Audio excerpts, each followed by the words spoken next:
अस्सलाम वालेकुम दोस्तों, कैसे हैं आप? ठीक हैं? उम्मीद है आप सब खैरियत से होंगे और आप लोग सिस्टम्स और प्रॉब्लम्स के बारे में सोच रहे होंगे। ये बहुत अच्छी बात है बिकॉज़ यही इस चैनल का मकसद है कि आप सब लोगों को वो माइंडसेट दिया जाए, आप सब लोगों के माइंड को ऐसे ट्रेन किया जाए कि आप हर एक प्रॉब्लम के पीछे एक सिस्टम के बारे में सोच रहे हो। आज इस वीडियो को बनाने का मकसद है एक प्रॉब्लम के बारे में बात करना। आज मैं आपको कोई सिस्टम नहीं बताऊँगा। मैं सिर्फ एक प्रॉब्लम के बारे में एक्सप्लेन करूंगा, एक प्रॉब्लम को डिस्कस करेंगे हम और फिर देखेंगे कि क्या इस प्रॉब्लम के ऊपर एक सिस्टम मैप किया जा सकता है या नहीं किया जा सकता। प्रॉब्लम प्रॉब्लम क्या होती है? किसी भी चीज़ को सॉल्व करने के लिए सबसे पहले एक प्रॉब्लम का होना ज़रूरी है। ऐसे बहुत सारे लोग हैं जो एक ऐसी चीज़ को सॉल्व कर रहे होते हैं जो कि प्रॉब्लम नहीं होती। बहुत सारे लोग ऐसे सिस्टम डेवलप कर रहे होते हैं जो कि प्रॉब्लम नहीं होती। सो प्रॉब्लम को आइडेंटिफाई करना उतना ही इम्पोर्टेंट है जितना एक सिस्टम डिज़ाइन करना। सो आज हम बात करेंगे, आज हम देखेंगे कि क्या कोई ऐसी प्रॉब्लम है जिसको हम सॉल्व कर सकते हैं या जो हम बात करने जा रहे हैं क्या वो एज़ अ प्रॉब्लम क्वालिफ़ाई भी करती है या नहीं करती? तो आइए बात करते हैं प्रॉब्लम के बारे में। मेरे बहुत सारे दोस्त, बहुत सारे बहन-भाई ई-कॉमर्स के ऊपर काम कर रहे हैं।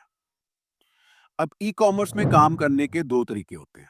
नंबर 1, आपके पास एक कैपिटल है, आपने कैपिटल रेज़ किया है, उस कैपिटल को आपने यूटिलाइज़ किया है, आपने प्रोडक्ट सर्च की है, रिसर्च की है आपने प्रोडक्ट के यार मार्केट में मुझे ये प्रोडक्ट बेचने चाहिए। अब आपने उस प्रोडक्ट को सर्च किया, रिसर्च किया, आपने इसको देखा कि यार मार्केट में इस प्रोडक्ट की जगह बनती है या नहीं बनती, आपने कैपिटल एक ऑलरेडी रेज़ किया हुआ है। जैसे ही आपने ये दोनों चीज़ें लॉक की, आपने कैपिटल को स्पेंड किया, प्रोडक्ट परचेज़ की और एक इन्वेंटरी शुरू की। इन्वेंटरी जैसे ही आपके पास आ गई, अब आप शॉपिफ़ाई स्टोर पे गए, वहाँ पर आपने स्टोर बनाया, डोमेन ली, कनेक्ट किए, उसके बाद एक मार्केटिंग कैम्पेन आपने सेटअप की और आपने मार्केटिंग शुरू कर दी और आपके पास जैसे-जैसे ऑर्डर आ रहे हैं, वैसे-वैसे आप अपना स्टॉक जो है वो क्लियर करते जा रहे हैं। फिर उन जो आपके पास प्रॉफ़िट आ रहा है, उस प्रॉफ़िट से आप दोबारा जो है वो आप स्टॉक मेंटेन कर रहे हैं कुछ नई चीज़ों का और ये सर्कल, ये लूप जो है इट्स गोइंग ऑन। ये तो है एक तरह के लोग जो ये वाला काम कर रहे हैं। अब इसके लिए जो जो इम्पोर्टेंट चीज़ है वो है कैपिटल। आपके पास कैपिटल होना ज़रूरी है, लेकिन कितने लोग हैं जिनके पास कैपिटल होगा या कितने लोग हैं जिनके पास कैपिटल नहीं होगा?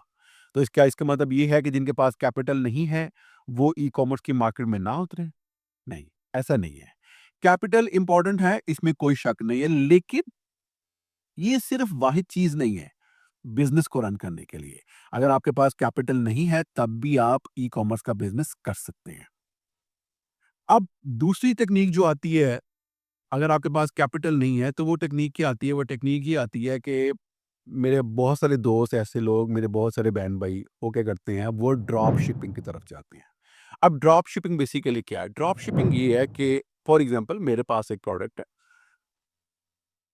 मैंने वो कैपिटल रेज़ किया, मैंने वो प्रोडक्ट खुद बनाई या मैंने मार्केट से प्रोडक्ट खरीद ली। अब मैंने अपना एक स्टॉक मैनेज किया हुआ है।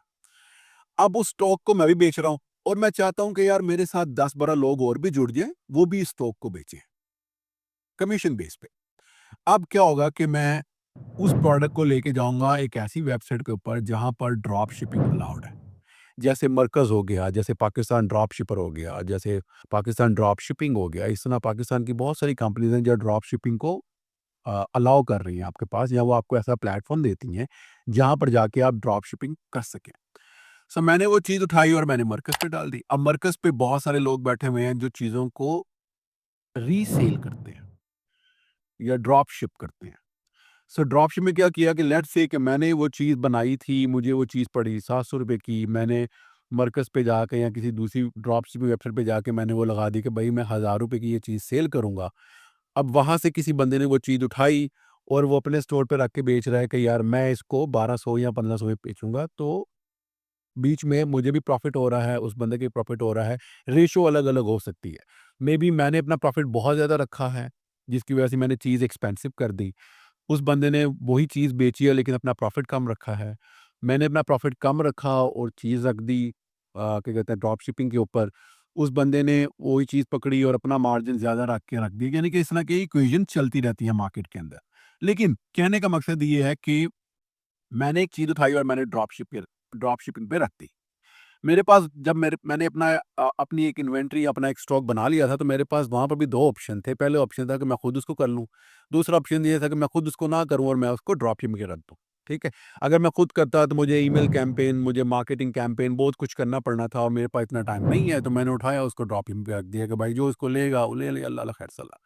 ठीक है? ये वो मेथड है जिसपे बहुत सारे दराज़ के स्टोर्स ऑलरेडी चल रहे हैं, कि उन्होंने चीज़ें उठाई, दराज़ पे रख दी, कस्टमर आ रहा है, दराज़ से परचेज़ कर रहा है, प्रॉफ़िट जनरेट हो रहा है, अल्लाह खैर सवाब। लेकिन इसमें बहुत सारे ऐसे लोग भी हैं जो ई-कॉमर्स के ऊपर इसको या शॉपिफ़ाई के ऊपर लेके आते हैं। वो क्या करते हैं कि वो ड्रॉप शिपर की ऐड की ये प्रोडक्ट को पकड़ते हैं, अपने ई-कॉमर्स स्टोर के ऊपर लगाते हैं। अब ये पकड़ने में और ई-कॉमर्स स्टोर के ऊपर लगाने में उनका ₹1 भी स्पेंड नहीं हुआ। जब उन्होंने पकड़ा है या उनको स्टोर पे लगाया है तो उनका ₹1 भी इसमें स्पेंड नहीं हुआ, ठीक है? यानी कि उनको कोई कैपिटल रेज़ करना नहीं पड़ा, उनको कुछ भी नहीं करना पड़ा, उन्होंने सिर्फ़ एक प्रोडक्ट सर्च की, फ्री है। आप गए इंटरनेट पे, आपने देखा यार किस चीज़ की अभी वैल्यू चल रही है, घड़ियों की चल रही है, कपड़ों की चल रही है, कैप्स की चल रही है, जूते की चल रही है, किसकी चल रही है, आपने प्रोडक्ट सर्च की, ड्रॉप शिपर पे जाके आपने प्रोडक्ट उठाई, वहाँ से उसकी डिस्क्रिप्शन कॉपी की, डिस्क्रिप्शन, इमेजेस, प्राइस वगैरह सब कुछ आपने कॉपी किया, आए अपने स्टोर पे, वहाँ पर लगाई, रेट चेंज किया और कैंपेन चला दी। आपके पास ऑर्डर आया, आपने वहाँ से पकड़ा और ऑर्डर डिलीवर कर दिया। अब आती है प्रॉब्लम। प्रॉब्लम ये है कि वो बंदा जो ये कारोबार कर रहा है, अब वो देख रहा है 2 एंड्स के ऊपर। ओके, सो अब ये बंदा जो है ये 2 तरफ है। एक तरफ वो देख रहा है कि ड्रॉप शिपिंग के ऊपर क्या चल रहा है, वहाँ पे प्रोडक्ट क्या पड़ी हुई है, उसकी प्राइस क्या है, उसकी डिस्क्रिप्शन क्या है, क्या हिसाब-किताब है। दूसरी तरफ वो देख रहा है अपने स्टोर को कि वहाँ पर कैंपेन कैसे चल रही है, मेरे फेसबुक के ऊपर क्या फीडबैक आ रहे हैं, मेरे इंस्टाग्राम के ऊपर क्या फीडबैक आ रहे हैं, मुझे ऑर्डर्स आ रहे हैं कि नहीं आ रहे, मुझे थोड़ा ऑप्टिमाइज़ करना पड़ेगा, ऊपर करना पड़ेगा, नीचे करना पड़ेगा, क्या करना पड़ेगा, दोनों तरफ है वो। अब ये रेशियो क्या बनती है? रेशियो ये बनती है कि वो 60% टाइम स्पेंड कर रहा है ड्रॉप शिपिंग के ऊपर। उस स्टोर के ऊपर जहाँ से प्रोडक्ट ले रहा है और 40% टाइम स्पेंड कर रहा है अपने स्टोर के ऊपर। हालाँकि इसको रिवर्स होना चाहिए। उसको 60% टाइम स्पेंड करना चाहिए अपने कारोबार के ऊपर, अपने बिज़नेस के ऊपर और 40% या उससे भी कम टाइम स्पेंड करना चाहिए ड्रॉप शिपिंग के ऊपर। लेकिन ऐसा वो नहीं कर पाता। क्यों? क्योंकि अगर उसने एक चीज़ उठाई है, लेट्स से उसने एक घड़ी उठाई है एक ड्रॉप शिपर से जिसकी कीमत थी ₹1000 जो ड्रॉप शिपर ने लगाई हुई थी, उसने वो घड़ी उठाई, डिस्क्रिप्शन उठाई, अपने ई-कॉमर्स स्टोर पे गया, वहाँ पर उसने वो घड़ी 1500 की लगा के इसकी कैंपेन चला दी। अब उसके पास ऑर्डर आया, जब उसके पास ऑर्डर आया, उसने वो ऑर्डर पकड़ा और वापस गया ड्रॉप शिपर के पास और वहाँ जाके उसको पता चला कि ये आइटम तो आउट ऑफ स्टॉक है। अब क्या किया जाए? ये तो प्रॉब्लम है। आपके पास एक ऐसा ऑर्डर आ चुका है जो आप डिस्पैच या डिलीवर नहीं कर सकते बिकॉज़ जहाँ से आप वो घड़ी उठा रहे थे, उस बंदे के पास वो स्टॉक खत्म हो गया। अब इसमें क्या होगा? इसमें ये होगा कि आप अपने कस्टमर को कहेंगे कि यार ये आउट ऑफ स्टॉक हो गया तो अभी इन स्टॉक होगा, तो फिर मैं आपको डिलीवर कर दूँगा। कस्टमर खराब, यार ये क्या बात हुई? आपने ड्रॉप शिपर से बात की कि यार मेरे पास ये ऑर्डर है तो प्लीज़ मुझे ज़रा ये अरेंज कर दें कहीं से।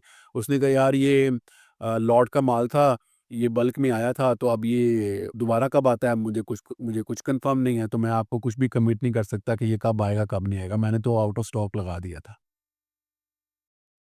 अब आप परेशान हो गए कि यार मैं अपने कस्टमर को कैसे मेंटेन करूँ, अपने कस्टमर को कैसे सस्टेन करूँ? आप मार्केट में उतरते हैं और आपको 100% वो चीज़ नहीं मिलती। आपका कस्टमर आपका एम्बेसडर है।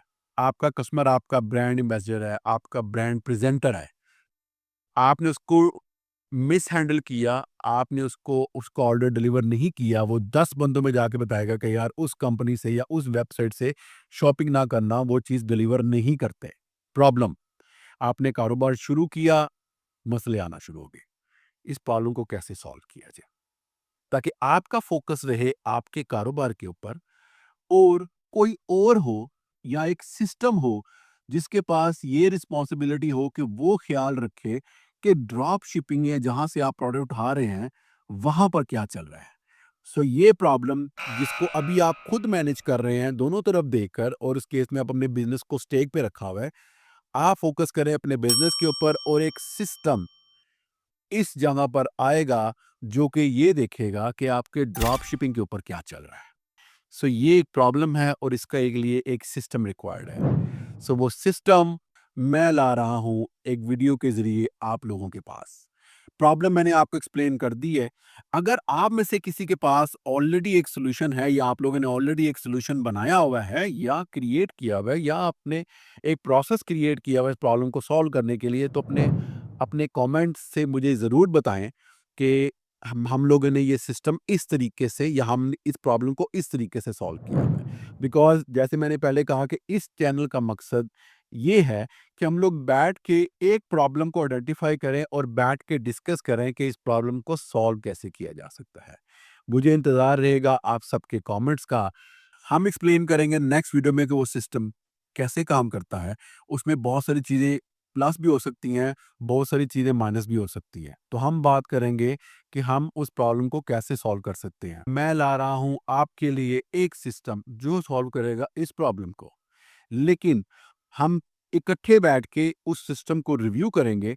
हम देखेंगे कि वो किस हद तक प्रॉब्लम को सॉल्व कर रहा है और किस हद तक प्रॉब्लम को सॉल्व नहीं कर रहा।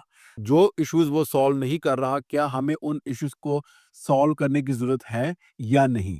तो मिलते हैं अगली वीडियो में सिस्टम के साथ। इस वीडियो में हम लोगों ने डिसाइड किया, हम लोगों ने आइडेंटिफाई किया कि there is a problem. If there is a problem, then there should be a solution as well. There should be a system as well. So stay tuned. मिलते हैं अगली वीडियो में और बात करेंगे इस प्रॉब्लम को सॉल्व करने वाले सिस्टम के बारे में। अपना बहुत सारा ख्याल रखिएगा। मुझे इजाज़त दीजिए। अल्लाह हाफ़िज़।